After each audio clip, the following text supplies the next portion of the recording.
What's up, junkies? Welcome to another upload. I apologize for the delay. I've been waiting on some parts for the SR, and I just didn't want to post content that's not worthy of watching. I'm trying to keep it organic as well as entertaining to watch. Anyway, today we got a lot of parts for the SR, and we still have some other parts coming in, but for the majority, we have about everything we need. We got the rod bearings here. I'm waiting on the main bearings. Got crush washers for the turbo lines and stuff like that. I got the thrust washers, which is initially the problem I had with the SR. I mean, it didn't necessarily have any issues, but when I went to go do the front main oil seal, I noticed there was crank walk back and forth. So that's initially where this started, and then it got out of hand. I got 7-layer metal Cometic head gasket over there, as well as reseal kit with grommets, gaskets, all that good stuff. And then I got an aftermarket Tomei oil pan, which actually allows you to have more oil, as well as a baffling system here. So for the pickup, oil pickup, that way when you're cruising around and the oil sloshing back and forth, it doesn't starve the oil pump at all. So that'll be cool. Other than that, I have everything sorted out, ready to get pulled. Bags labeled and things like that labeled, because I want everything to be super simple to put back together. I don't want to be confused as to where things went, especially with the head components like the shims, the cams, the cam caps, all that good stuff. It all has to go back exactly how it was taken off. So I have a lot of things labeled here. I got like a little fish tackle box thing for the shims, so I can put those back confidently and know exactly where they came from. And then I guess where I'll begin on this project is taking the fuel rail off, because I don't want to take it off while the intake manifold is removed from the engine.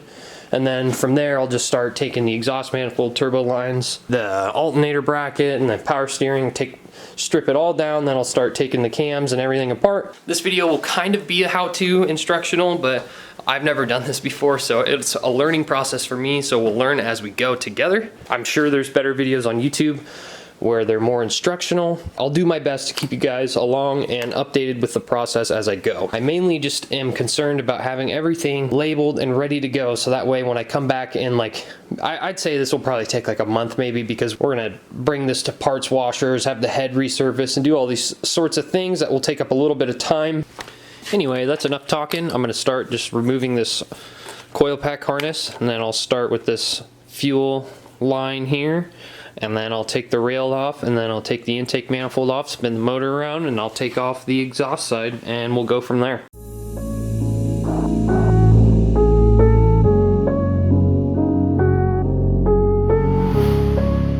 The fuel rail bolts actually have these plastic washers that go behind the bracket when you screw it in, so that way you don't over tighten your fuel rail into those little grommets that the injectors actually seat into. So be careful with those, don't lose them.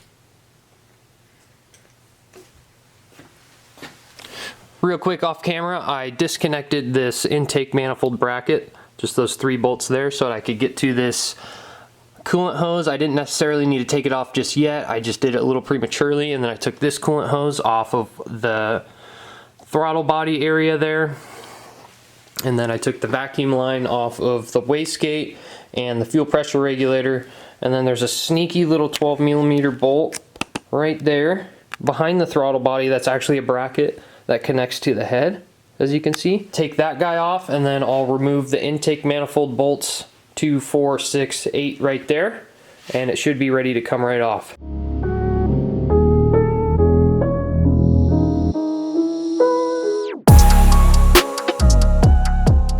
Thankfully, I realized before I started taking the manifold off, there's this one coolant line that I disconnected from right here.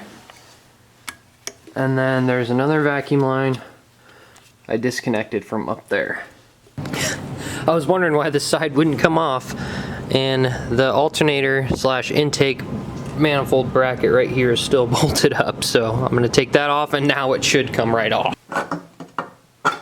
Just like that.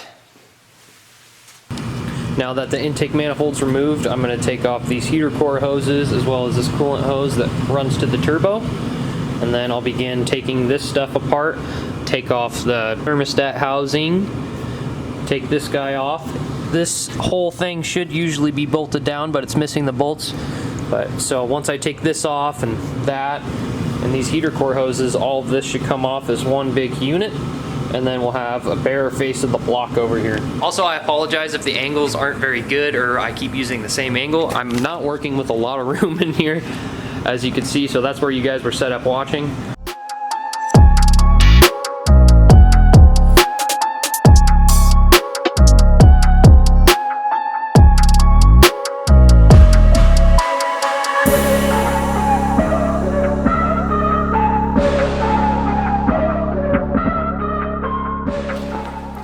Okay, we got the intake manifold taken off, the heater core hoses, whatever this hose lineup is, the water neck over here, motor mounts taken off, starting to look like a bare block on this side. So now I'm going to take off this alternator and alternator bracket, and you just kind of loosen this up so you can push it forward and have the belt come off. And then after that, it's just going to be one bolt there. There should be a bolt right here, and we're actually missing that bolt.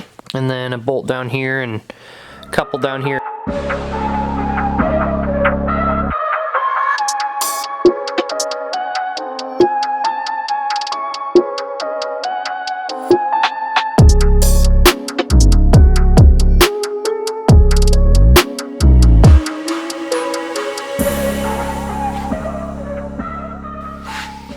Just like that, comes right off.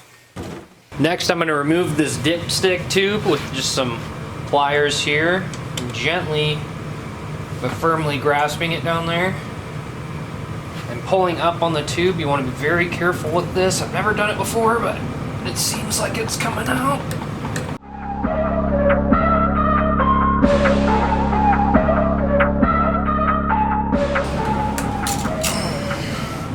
Okay, my camera is about to die, but there's an oil drain you can kind of see down there. I'm going to take off, and then there would be the oil feed line to take off right there, the coolant feed line. After that, just remove the manifold bolts and everything should just come right off. Really quick before the camera dies, I got the oil feed and the coolant feed and the oil drain undone, as well as all the hardware for the manifold itself, so it should just come right off.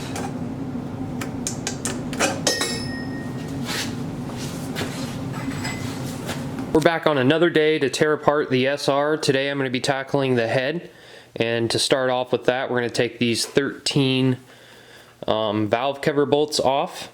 They're all 10 millimeters, and then we'll just kind of work our way down.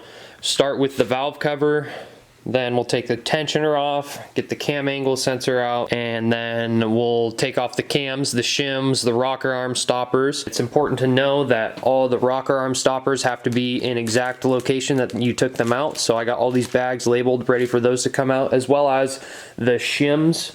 Like I've shown you guys, I have that all labeled. You do not want to mix those up, so make sure that you put them in a safe spot where it's organized. When you come back, that you have everything in the right spot so you can put it together without having any issues.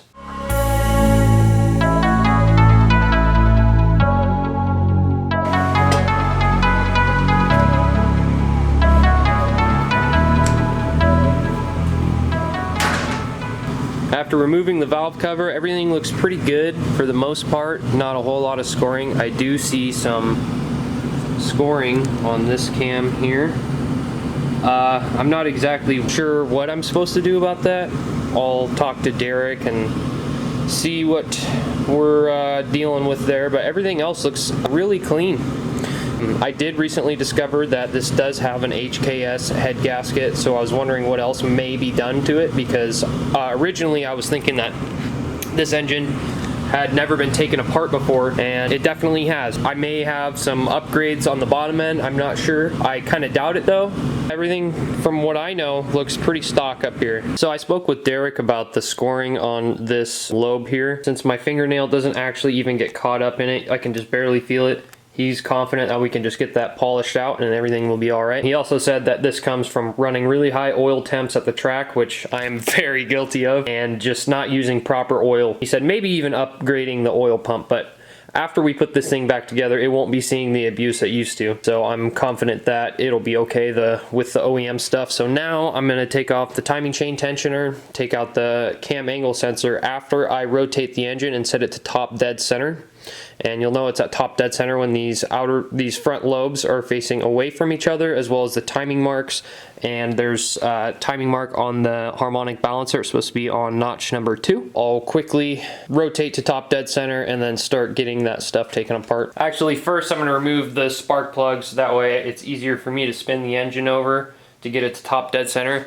And I'm pretty sure I actually have oil still in this, so I got to drain it as well.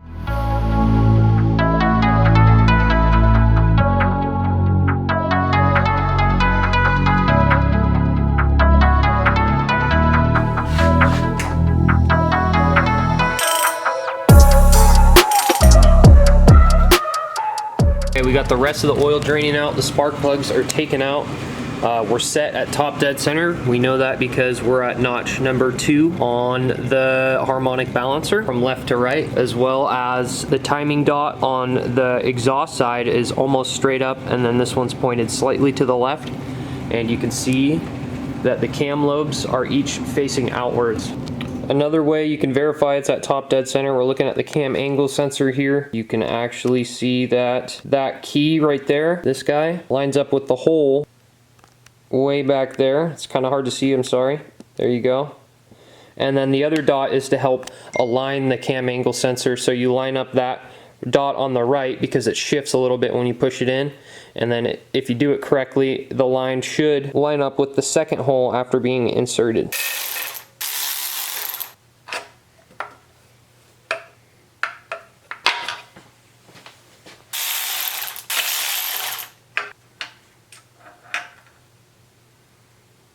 For the next step, in order to get this exhaust side cam gear off, this is a 24mm bolt, and then the notches right here, you want to put a 27mm wrench, which doesn't equate to anything in standard size, so I don't actually have a wrench big enough to fit that. I'm gonna have to go buy one. I'll pick up where I leave off from here. I gotta go buy a wrench for that because I can't fit one of the adjustable ones in there, and I just don't want to risk damaging anything just being silly. Alrighty, I'm back from getting the wrench. It's actually quite a weird size to find, so I would recommend calling all the hardware stores before you drive out there, which is what I did. I had to call 5 different stores before I found one at AutoZone, and it ended up being a little too thick to fit in there. So I spent some time grinding it down to make it fit inside there.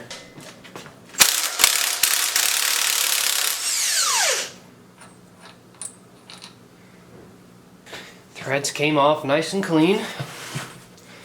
I love to see it. For the cam caps, there's actually a sequence you're supposed to take these off so you don't damage everything. It basically just goes outside, in, and then across.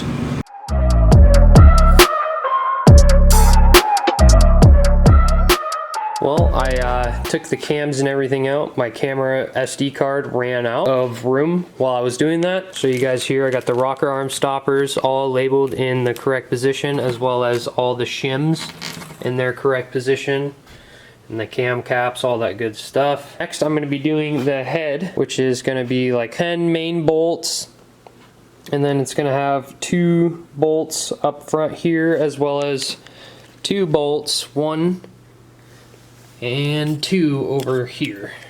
A little bit weird, I haven't seen that before, but we're making good progress. When you're taking the head off, obviously you want to do correct pattern, and it's like a 3-step process. You crack them loose a little bit, and then you loosen them all in the numerical order, and then eventually the head will be ready to be pulled off.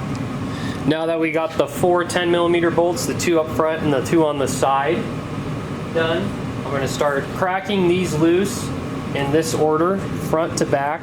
We're going to be starting on 1, 2, and then moving our way throughout the head. I'm going to crack them loose, quarter turn, and then do it twice, and then I'll go around and remove them completely. And those will be a size 10 Allen head.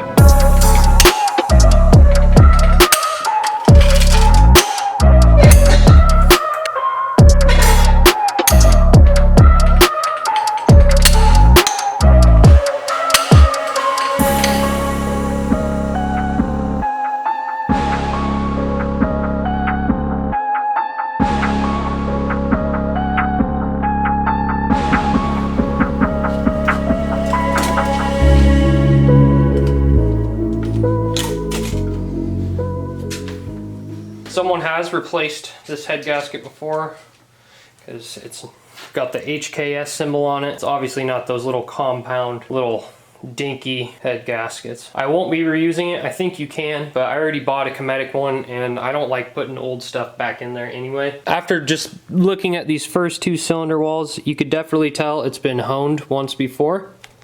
I'm not seeing too much sign of damage. There is a little bit of scoring, it looks like, right there. I'm not sure. I don't know jack about this stuff. I'm gonna have other people who know what they're looking at take a peek at it and let me know the damage or what's going on, or if I really even need to do anything with it, because it looks pretty damn good from what I see. Wow, this engine really is small. It looks so tiny without everything on it. The head sitting safely over there, all my stuff organized. Happy with that. That's gonna be it for this week's upload. I appreciate you guys for following along. I hope you're enjoying this process. I'm very excited to have this motor all done and put into the gray hatch. I'm very stoked on that. If you watched throughout the whole video, I really appreciate you, and I hope it was somewhat informative to people who are doing a similar process as me. Thank you guys for sticking around. Don't forget to like, comment, subscribe, and we'll see you in the next one.